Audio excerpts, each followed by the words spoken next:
하나님을 아는 지식, 조직신학. 오늘은 신론, 하나님의 존재, 신지식, 본질, 명칭, 이렇게 제목을 올려드립니다.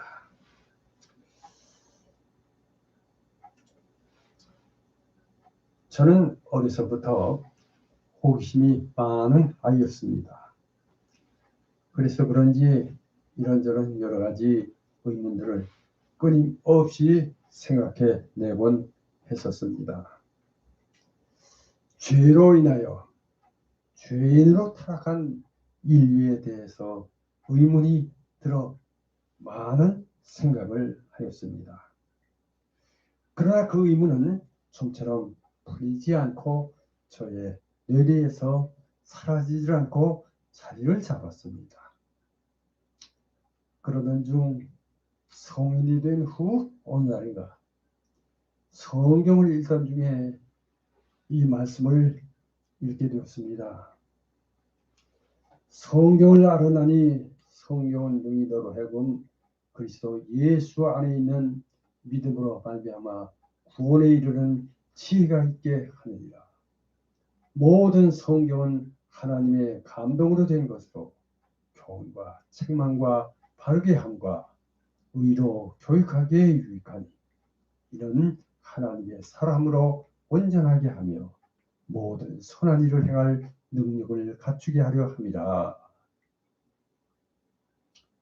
디모데후서 3장 15절에서 17절까지의 말씀으로 사도 바울이 제자 디모데에게 한 소신서에서의 말씀입니다.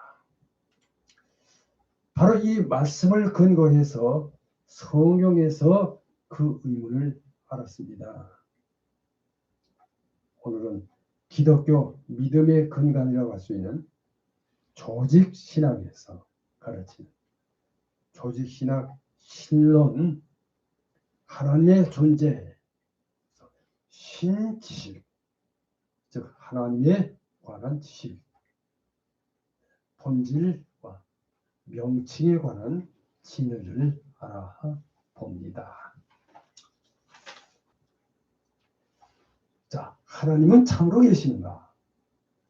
그렇다면 어떻게 그 사실을 알 수 있을까? 하나님을 완전히 알 사람은 세상에는 아무도 없습니다. 그래서 여기 11장 7절 말씀을 보시면 참고가 되십니다.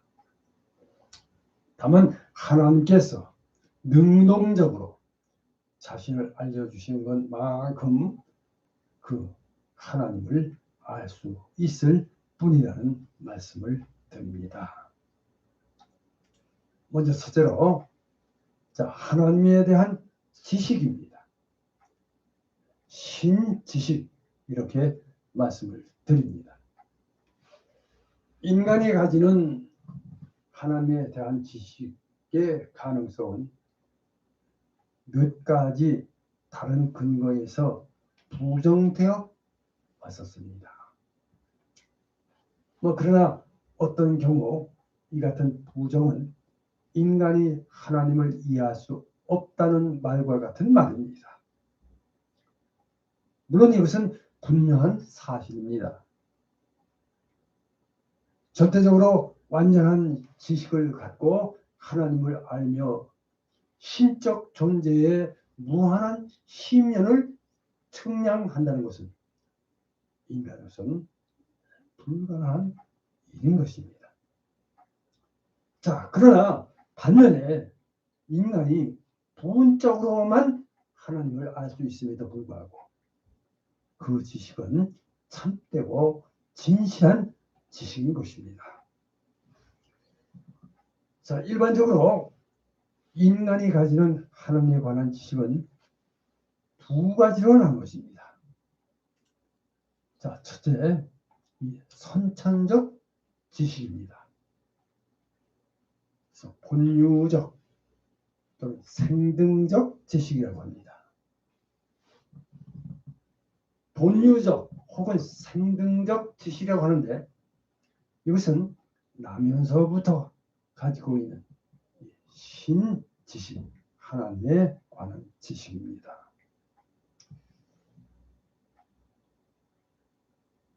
즉 우리가 감각적, 또 이성적, 도덕적인 존재이기에 필연적으로 소유하고 있는 하나님에 대한 지식을 말합니다.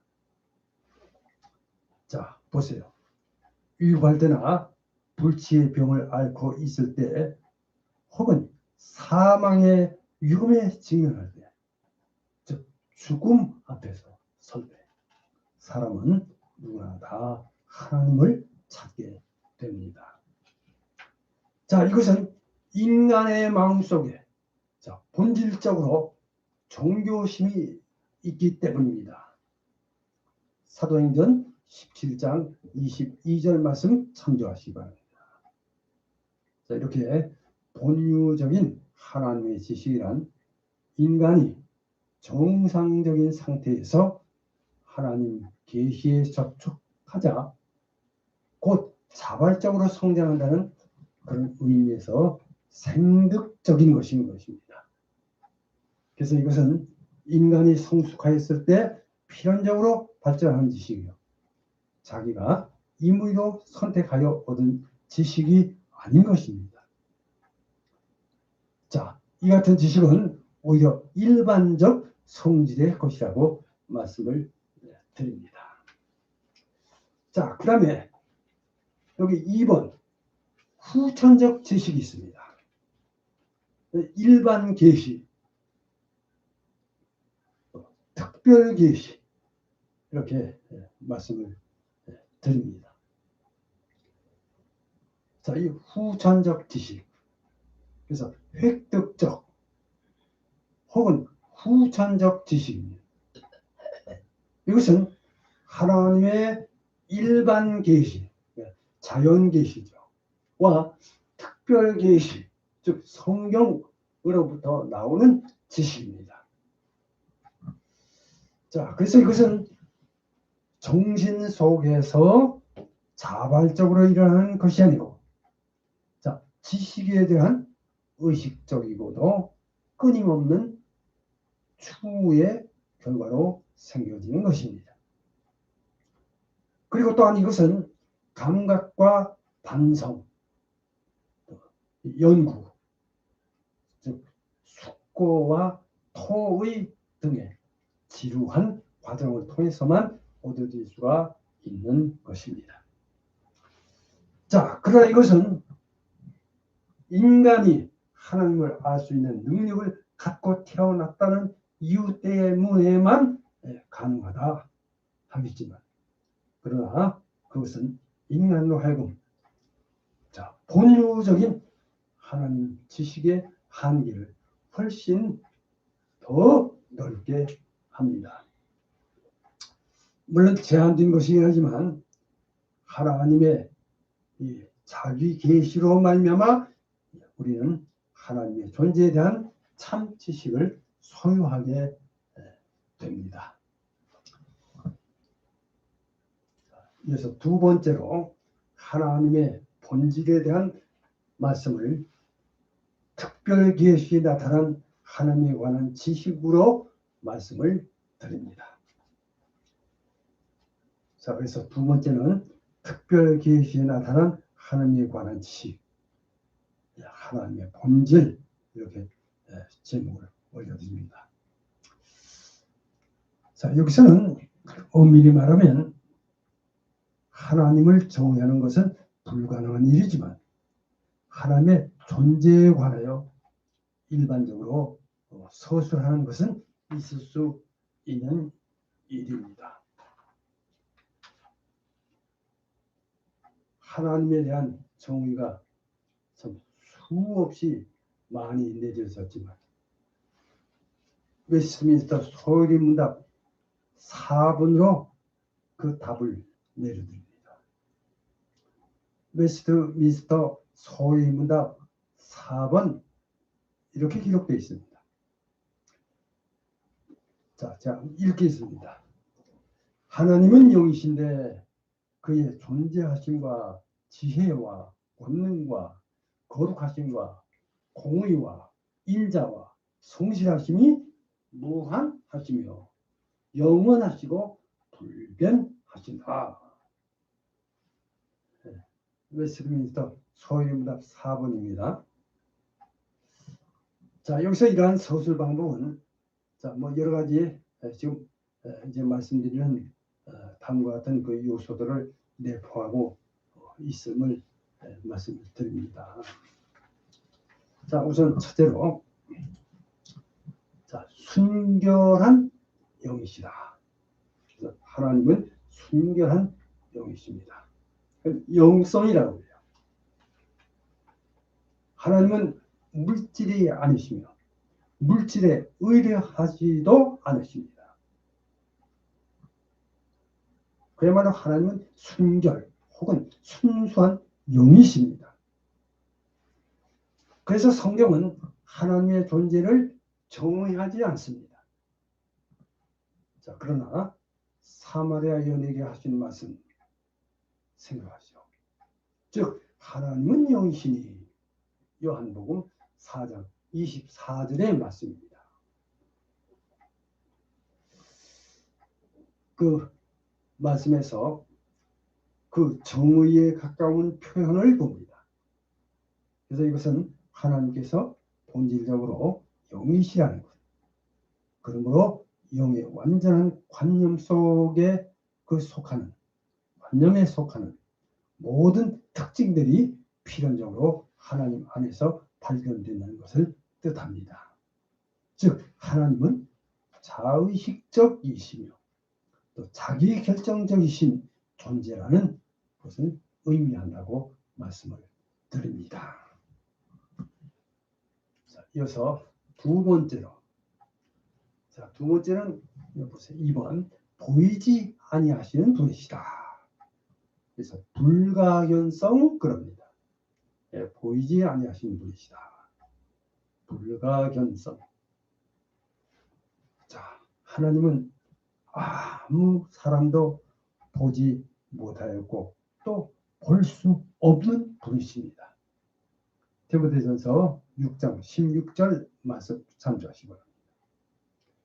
요한일서 4장 12절 말씀이요. 어느 때나 하나님을 본 사람이 없으되. 그 다음에 3번. 3번 하나님은 살아계신 분이십니다. 그래서 생명성 이렇게 말씀을 드립니다. 살아계신 분. 하나님은 사시는 분이시오. 에르미야서 10장 10절 말씀. 자기 속에 생명이 있고 요한복음 5장 26절 살으시고 데살로니가전서 1장 9절 오직 그에게만 죽지 아니함이 있습니다. 디모데전서 6장 16절 참조하기 바랍니다. 자, 시편 42편 2절입니다. 내 영혼이 하나님 곧 생존하시는 하나님을 갈망하나니. 시편 42편 2절입니다. 그 다음 마지막으로 4번입니다. 인격적인 존재이신. 그래서 하나님은 인격적인 존재이시다. 그래서 인격성 이렇게 말씀드립니다. 하나님께서는 영이시라는 사실, 또한 그가 인격적인 존재이심을 뜻합니다. 영은 지적이며 도덕적인 존재이기 때문입니다. 그래서 우리가 하나님을 인격적인 존재라고 말할 때는 반드시 하나님은 자의식과 자결성의 재량을 가진 나, 너, 그라는 대명사들이 의미 있게 적용될 수 있는 존재, 실유이십니다. 지정의의 소유자이십니다. 출애굽기 3장 14절입니다. 읽겠습니다. 하나님이 모세에게 이르시되 나는 스스로 있는 자니라. 말씀하셨습니다. 하나님의 인격성은 분명히 인간의 이성적이며 도덕적이며 종교적인 성질에서 밝히 나타나고 있습니다. 그래서 이 모든 것은 인격적 하나님에 의해서만 산출될 수 있는 것입니다. 이어서 3번이죠. 3번. 하나님의 명칭입니다. 하나님의 이름은 하나님의 인격, 그러니까 성품, 그리고 사역 등을 나타내주고 있습니다. 자, 먼저 구약입니다. 구약에서 나타난 하나님의 명칭. 대표적인 몇 가지만 말씀을 드립니다. 1번, 첫째가 하나님입니다. 엘로힘이죠.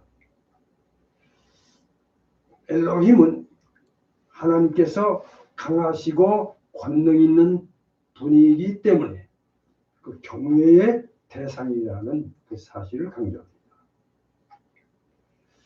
그 다음에 주가 있어요. 주.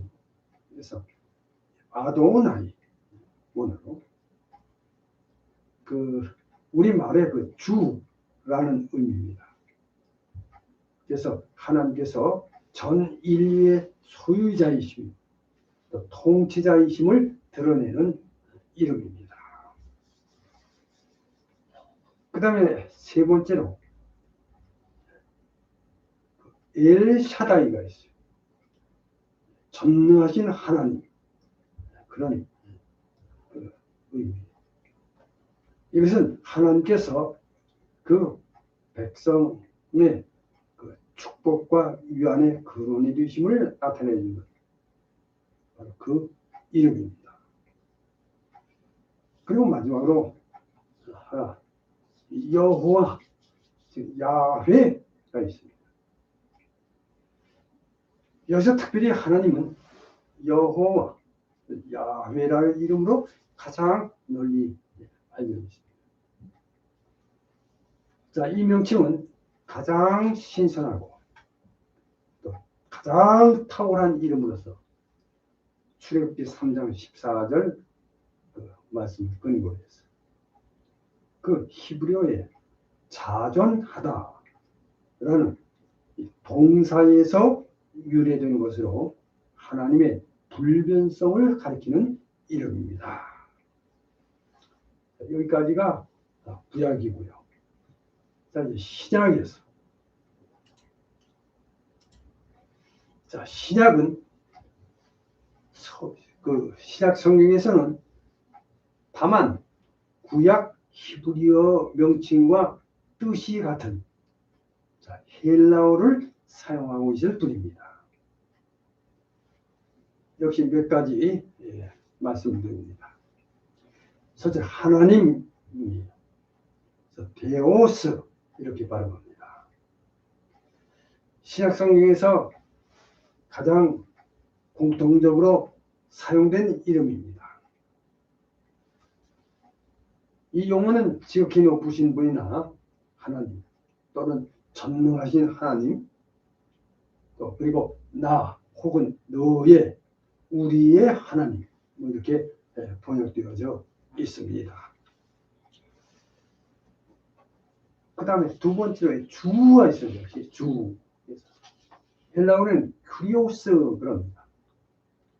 큐리오스. 자, 이 말의 뜻은 하나님뿐만 아니라 그리스도에 대해서도 사용되는 이름입니다. 그래서 이것을 아도나이와 여호와를 대시한 이름입니다. 이 명칭은 만물, 특히 하나님의 백성의 소유자요, 지배자로서의 하나님, 왕의 권세와 권위를 가지신 하나님을 가리킵니다.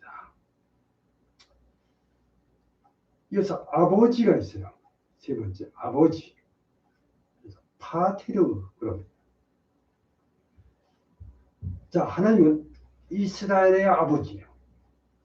창조주이시요 삼위일체의 제1위이신 성부 하나님, 하나님의 영적 자녀인 신자들의 아버지, 윤리적 관계이심을 뜻하는 말입니다. 자, 이렇게 이제 결론을 말씀드리면, 작 하나님의 존재에 관하여 신지식으로 본질과 명칭에 대하여 살펴봤습니다. 물론 이와 같은 교리는 성경 이외에 그 어떤 다른 사회에서는 배울 수 없고 오직 신앙의 의성만 받아들일 수 있다고 하겠습니다. 다만 여기서 중요한 것은 하나님께서 범죄하고 타락한 인간이 구원에 이르는 신지식, 그러니까 하나님에 관한 이 지식으로 하나님을 알고 믿어 구원에 이르는 은혜에 참여하기를 원하시고 축복하신다는 점입니다. 할렐루야. 자, 생각해보기 오늘 두 가지 말씀을 드립니다. 자, 먼저는 1번 하나님이 없다 하는 무신론자들에 대하여 생각해 보시기 바랍니다. 시편 14편 1절 또 10편 4절 참조하시기 바랍니다. 두 번째로 인류를 한 혈통으로 지상으로 거주의 흉계를 칭하신 목적에 대해서 한번 한 주 동안 곰곰이 생각해 보시기 바랍니다. 자, 사도행전 17장 26절에서 27절을 참고하시기 바랍니다. 다음 시간에는 더 좋은 말씀으로 함께 하겠습니다. 기대하시기 바랍니다. 기도합니다.